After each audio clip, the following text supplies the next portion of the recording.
नमस्कार. ही समोरची बातमी बघा. कुठल्याही मराठी वर्तमानपत्रामध्ये मला ही दिसली नाहीये, पण ही खूप महत्त्वाची बातमी आहे.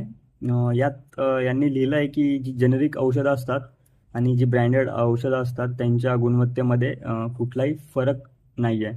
तर आपल्याला सर्वांना माहिती आहे की जी ब्रँडेड औषधं असतात ही खूप महाग असतात जेनेरिकपेक्षा.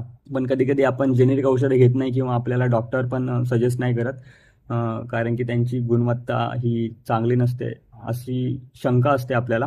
पण एक स्टडी केला गेलाय. सिरियाक ॲबी फिलिप्स नावाचे डॉक्टर आहेत, ज्यांना लिव्हर डॉक म्हणून ओळखलं जातं सोशल मीडियावर. तर त्यांनी 22 औषधं घेतली. त्यांचे जवळजवळ बघा 131 नमुने घेतलेत.